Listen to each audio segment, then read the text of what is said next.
Yo, what's poppin', everybody? This is another podcast with Aris P. If you enjoy this, please like, share, subscribe, and hit that notification bell to get notified for other videos like this one. Thanks in advance, I really appreciate it. This time I'm going to talk about the New York Knicks Detroit Pistons game that ended a few minutes ago in Detroit, downtown Detroit, that is. The final score was 94 to 85. The New York Knicks got the win. But I have to say that personally, I don't like the way the Knicks are winning, the way they're playing. I'm even disappointed when they win, as of late, especially this season. It seems as though the team is incoherent as a unit. I don't know what's going on. Tom Thibodeau is a coach that loves defense, but we're not seeing good defense this year. You know what I'm saying? But of course, I think the front office is to blame for choosing Kemba Walker and Evan Fournier. Everybody was disappointed back then, but after that, everyone seemed to be like optimistic and stuff, like as if they're going to do something and contribute to the team. But on the contrary, they didn't. Anyway, in the first quarter, the two teams were going toe to toe. The first quarter ended 23 to 20. The Knicks were ahead. Then at halftime, the score was 48 to 41. The Knicks were still in the lead. Coach Tom Thibodeau didn't play Evan Fournier at all tonight. Let's see if this wakes him up, just like it woke Kemba Walker up. He started playing much better after being benched for consecutive games. So let's see what this does to Evan Fournier. Let's see if it has an impact on him. Hamidou Diallo, the Queens, New York native, like myself, along with Saddiq Bey, were amazing for the Detroit Pistons. They got a lot of good youngsters, like Killian Hayes, even Cunningham. Whoever has played NBA 2K22 as a GM would know that especially Cunningham becomes a future All-Star. Let's see if this happens in real life as well. In the first half, R.J. Barrett was the only player for the Knicks who stepped up. But after that, Alec Burks started doing everything for the Knicks, started scoring. The second unit is everything for the Knicks. Whatever they've achieved till now is thanks to the second unit. And I don't think they can hardly make it to the playoffs. Let's see. We're hoping and praying that we will. I believe that all Knicks fans gotta realize the fact of having Julius Randle as your alpha dog will not lead you to success. He's got to become like a number 3 or something. And of course, R.J. Barrett absolutely cannot be compared to James Harden or Paul George, because I've heard people comparing him to them, and it's like outrageous. They're like on another level, you know what I'm saying? It's funny how usually the Detroit Pistons are quite problematic in the third quarter of each game throughout the whole season. But tonight, they were facing the inconsistent New York Knicks that don't have good starters. So on the contrary, they were amazing in the third quarter. They outscored the Knicks. And, we're talking about one of the worst teams in the league, the Detroit Pistons. The Knicks were missing wide open shots. Even a kid called Walton was knocking down buckets. One of the best games in Hamidou Diallo's career was tonight, of course. The Pistons destroyed the Knicks thanks to their zone defense, which was amazing. Saddiq Bey was knocking down triples as if they were out of style. He was amazing too tonight. Scoring over 30 points is really amazing for young players like these guys, But then the Knicks started to react because Coach Tibbs was shouting. You could actually hear his voice louder than the fans in the background through the TV set, you know what I'm saying? The third quarter ended 64 to 71. The Pistons were in the lead.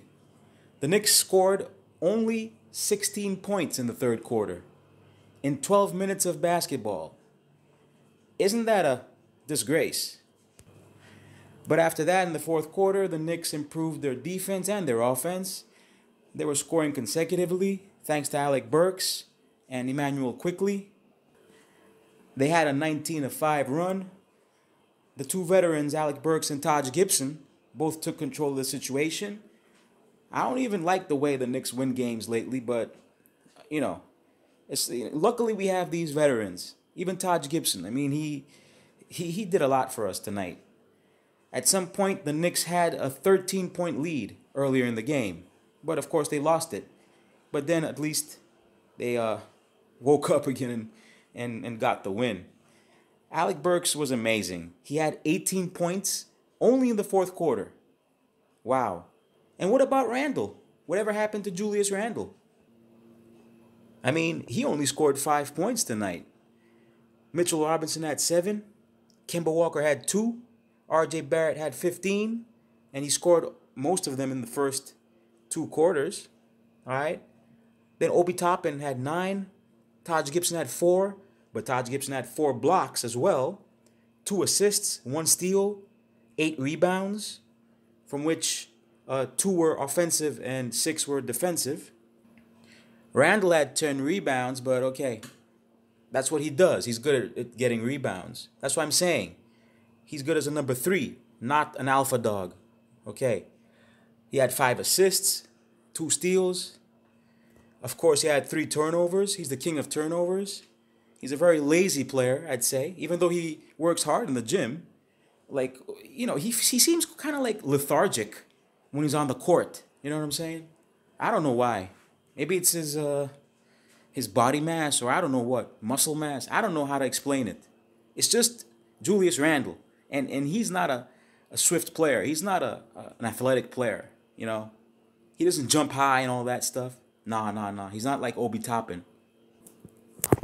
Of course, I got to talk about my man, Emmanuel Quickly, IQ. He had 18. He was impressive. Okay, he helped the team a lot with his scoring. He scored a lot of field goals. And basically, he's good at free throws. He had 8 for 8. So that's a contribution to the team, always. Then on the other hand, for the Detroit Pistons, from what I can recall, Sadiq Bey had 32. And Hamidou Diallo, the New Yorker, he had 31. But I gotta say that these 2 kids, they got potential. I mean, they can thrive in the future if they're careful. But other than that, the rest of those guys, that squad, the Pistons, they suck. They don't play good basketball. They don't play smart basketball. Okay, they had the zone that was good in defense, but other than that, we saw nothing smart from them. Nothing that is, to write home about. So what I believe, basically, is that in order for the Knicks to have success, and when I'm talking about success, I mean to become title contenders, to get a championship like we did back in the 1970s, and we haven't gotten one ever since, unfortunately, is to get a superstar. You need a superstar, at least one superstar. Like, there's no such thing as an NBA team getting a title without having a superstar. You can't get a title with Julius Randle. You can't get a title with RJ Barrett. You can't. You just can't. It's impossible. So that front office has to do something about this in the near future.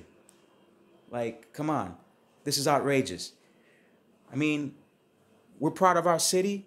We have the greatest city on the planet, New York City, and we want a better team. We have Madison Square Garden, which is the mecca of basketball. Okay, so again, I'm going to say, we need better players. They need to do trades. They need to do something about this. We can't have Mitch Robinson, Nerlens Noel, and spend so much money on them, especially Noel. Come on, Noel. Okay, he's a good player. He's a good rim protector. But you can't expect this guy to do things that other centers do in the league, like Rudy Gobert, for example, or Jokic, or even Karl Anthony Towns, that Coach Tom Thibodeau is so fond of. You can get a player, for example, like Damian Lillard, okay? He can even rap. He's got it all. He's amazing. He can score. Okay, he doesn't play good defense, but okay. You'll have other guys that play defense. I mean, does Evan Fournier play good defense? No, he doesn't. and they went and got him. They brought him to the Knicks. For what? Come on. Evan Fournier is only good for playing FIBA basketball for the French national team. He's good at that.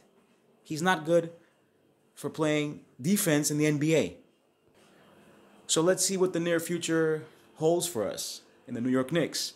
That's all I had to say for tonight. Thank you for listening. Y'all take care. Have fun.